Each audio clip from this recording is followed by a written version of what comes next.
Hello students, ये कक्षा 9 का अध्याय 6 रेखाएं और कोण एक्सरसाइज 6.2 है। वीडियो को लास्ट तक ज़रूर देखें, वीडियो लास्ट तक ज़रूर देखना है, ठीक है। प्रश्न 1 है, आकृति में x और y के मान ज्ञात कीजिए और फिर दर्शाइए कि AB समांतर CD है, पैरेलल या समांतर CD है। मतलब ये बताना है AB और CD ये समांतर हैं, ठीक है। अब इसमें जो है 50 + x, क्योंकि ये पूरी रेखा का कोण जो है 180 होगा, ठीक है। ये ध्यान दे, जहाँ पेन है यहाँ पे ध्यान देंगे, ये पूरा 180 होगा। तो 50 + x बराबर 180, तो x का मान निकाल लेंगे यहाँ से। 150 माइनस 180 माइनस 50, तो 130 आ जाएगा। अब y का मान निकाल लेंगे, दिया हुआ है y का मान 130, y का मान दिया हुआ है क्योंकि ये आमने सामने कोण बराबर होंगे, तो y बराबर 130, तो x बराबर भी 130, y बराबर भी 130 आ गया। यह क्या है? एकांतर कोणों का एक युग्म बराबर है, ठीक है। इसलिए ये दोनों रेखाएं AB और CD समांतर होंगी, ठीक है। वीडियो को बार बार देखेंगे। कुछ बच्चे शिकायत करते हैं कि समझ नहीं आया, तो एक ही बार में समझ नहीं आएगा, वीडियो को बार बार जरूर देखना है, ओके। प्रश्न 2 है, आकृति में यदि AB समांतर CD, CD समांतर EF और Y अनुपात Z बराबर 3:7 है तो X का मान ज्ञात कीजिए। अब देखो चित्र में AB, CD और EF ये समांतर रेखाएं हैं, तो x, y और z के मान निकालने हैं। तो हमें दिया है, क्या दिया है? y अनुपात z बराबर 3:7। इसमें किसी भी अचर संख्या से गुणा कर लेते हैं, तो y बराबर 3 के और z बराबर 7 के। तो y बराबर कोण 1 बराबर 3 के, ठीक है। y बराबर 3 के है, इसलिए हमने इसे कोण 1 माना। इसके सामने का कोण है, जैसे पिछले सवाल में था, ये क्योंकि शीर्ष विमुख कोण है, ये शीर्ष विमुख कोण है, इसलिए बराबर होंगे। और दिया है क्या? CD समांतर EF है, इसलिए कोण 1 + Z, कोण 1 + Z बराबर 180 होगा। ये भी पिछले सवाल में आया था। अंतः कोण संपूरक होते हैं। संपूरक मतलब 180 उनका योग होता है। अंतः कोण संपूरक होते हैं मतलब उनका योग 180 होता है, इसलिए इनका मान रखा 3 के + 7 के बराबर 10 के बराबर 180, तो k का मान 18 आ गया। तो z बराबर 7 के, 7 × 18 126 अंश आ गया ये। अब दिया है क्या? AB समांतर CD और CD समांतर EF, इसलिए AB समांतर EF होगा। जब ये समांतर है तो AB समांतर EF होगा।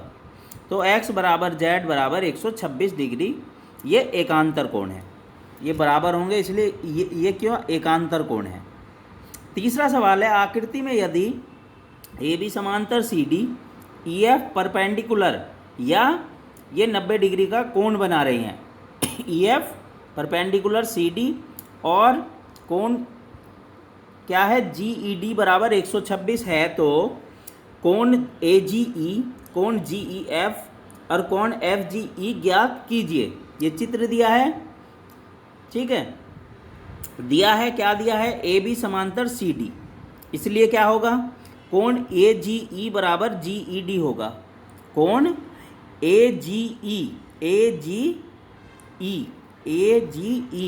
बराबर क्या होगा? GED, GE और D, ठीक है। ध्यान देंगे AGE बराबर EGD होगा। वीडियो को जरूर बार बार देखें, तभी क्लियर होगा, ठीक है। तो AGE बराबर 126 है, तो आकृति में GED कोण बराबर कोण GEF + कोण FED। चित्र भी देखते रहेंगे, जब इसको देखेंगे कि कहाँ कहाँ बताया जा रहा है, ठीक है। तो कोण GEF बराबर 126 माइनस 90 कितना आ गया? ये 36 आ गया, 36 डिग्री आ गया।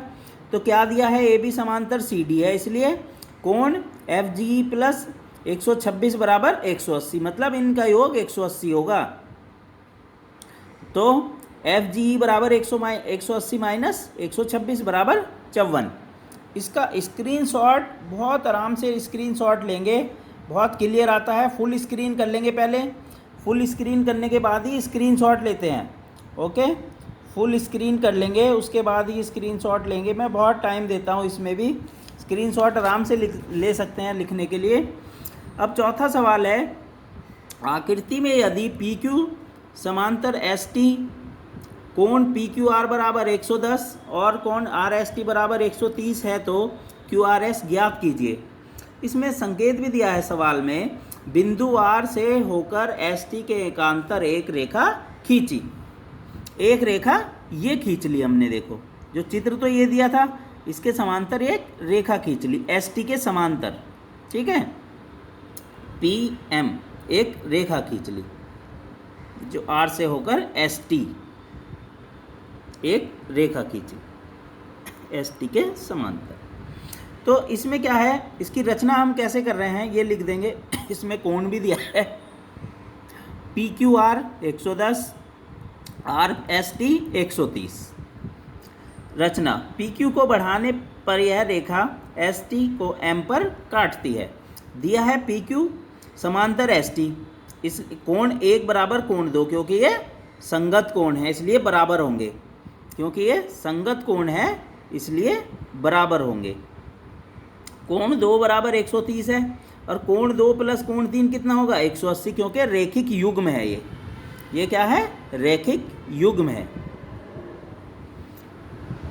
तो 130, कोण 2 का मान रख दिया 130, ठीक है, प्लस कोण 3 बराबर 180। कितना हो गया, कोण 2 ये है, ये कोण 2 है, ठीक है। तो 100 कोण 3 का मान आ गया 180 माइनस 130 बराबर 50, ठीक है।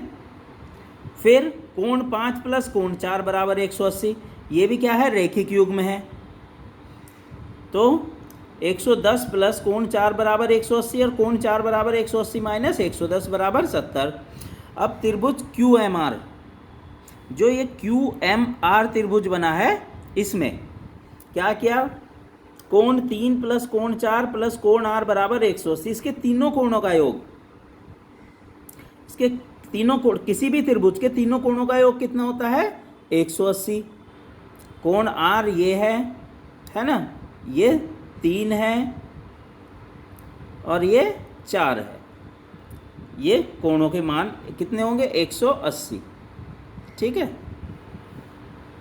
तो ये 50 प्लस 70 120 हो गया, प्लस कोण आर बराबर 180, कोण आर का मान इससे निकल जाएगा 180 माइनस 120 बराबर 60। अब इसका स्क्रीनशॉट ले लेंगे, ठीक है।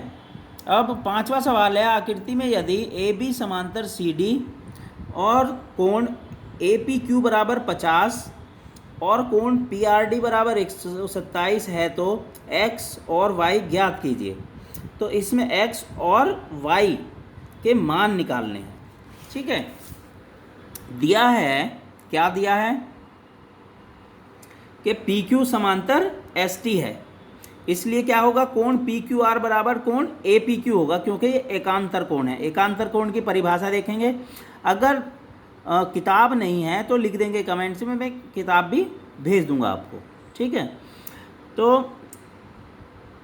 क्या हो गया, x बराबर 50, तो कोण ए पी आर बराबर कोण पी आर डी एकांतर कोण है। जब एकांतर कोण है तो कोण ए पी क्यू प्लस कोण क्यू पी आर बराबर 127।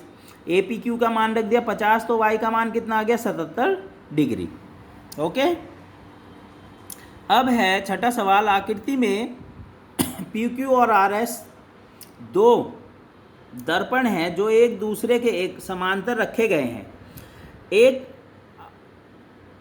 आपतन कोण ए बी दर्पण पी क्यू से बी पर टकराती है और परावर्तित किरण पथ बी सी पर चलकर दर्पण आर एस से सी पर टकराती है तथा पुनः सी डी के अनुदिश परावर्तित हो जाती है। तो सिद्ध कीजिए कि ए बी समांतर सी डी है। ये जो ए बी है ये समांतर सी डी के है, ये A B Rekha C D के समांतर है। छठा इसका उत्तर होगा बिंदु बी पर बी परपेंडिकुलर पी क्यू है, मतलब बी ई 90 डिग्री का कोण पी क्यू से बनाता है। ठीक है, इस पे ध्यान देंगे। जो बी ई है, बी ई ये हमने ई ले लिया, ये इसको परपेंडिकुलर ले लिया। ठीक है, इसी तरह ये सी एफ ले लिया, ये इससे 90 डिग्री का कोण बना रहे हैं। और बिंदु सी पर C F perpendicular R S, जो मैंने अभी बताया perpendicular R S C F, इसे 90 डिग्री का कोण बना रहे हैं, इसलिए हम ऐसा चिन्ह बनाते हैं। तो कोण 1 बराबर कोण 2, ये समीकरण 1 हो गई। आपतित कोण परावर्तित कोण के बराबर होता है, इसलिए कोण 3 बराबर कोण 4 हो गया, तथा कोण 2 बराबर कोण 3, क्योंकि ये एकांतर कोण है इसलिए ये बराबर होंगे। ठीक है, इसमें दर्शाए गए हैं कौन से कोण क्या क्या हैं। बिल्कुल एक बार चित्र बनाएंगे और फिर इसे ध्यान से 2-3 बार वीडियो देखेंगे, तब समझ में आएगा। कोण 1 बराबर कोण 4, एकांतर कोण 1। समीकरण 1, 2, 3 से क्या होगा, 2 इंटू, मतलब क्या किया हमने, इनको 2 से गुणा कर लिया। कोण 1 प्लस कोण 1 बराबर कोण 4 प्लस कोण 4, इनको अलग अलग लिख लिया। तो 1 बराबर 2 है और 3 बराबर 4 है, इसलिए हमने ये बदल दिए। 4 की जगह 3 लिख सकते हैं और 1 की जगह 2 लिख सकते हैं। ध्यान से देखेंगे इस चीज़ को। ठीक है, ये समीकरण 1 और 2 से लिख दिया हमने, जो ऊपर समीकरण 1 और 2 मानी है। तो इसलिए कोण ए बी सी डी बराबर कोण ए बी सी, यह एकांतर कोण का एक युग्म है जो बराबर है, तो इसलिए ए बी समांतर सी डी होगा। इसका भी स्क्रीनशॉट ले लेंगे। स्क्रीनशॉट फुल स्क्रीन करके लेना है, ये मैं बार बार कह रहा हूँ, स्क्रीनशॉट फुल स्क्रीन करके लेंगे। ठीक है, एक बार और देख लेंगे स्क्रीनशॉट, कोई दिक्कत नहीं आए बच्चों को। स्क्रीनशॉट के लिए मैं टाइम इसीलिए दे रहा हूँ कि आराम से ले सकते हैं, और फुल स्क्रीन करके लेंगे। ठीक है, फुल स्क्रीन करके लेंगे स्क्रीनशॉट को, तो साफ आएगा एकदम।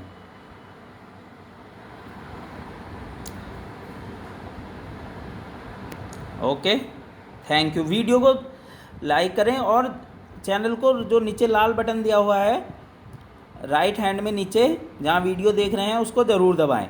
Okay, thank you. वीडियो को बार बार देखें अच्छे से समझने के लिए।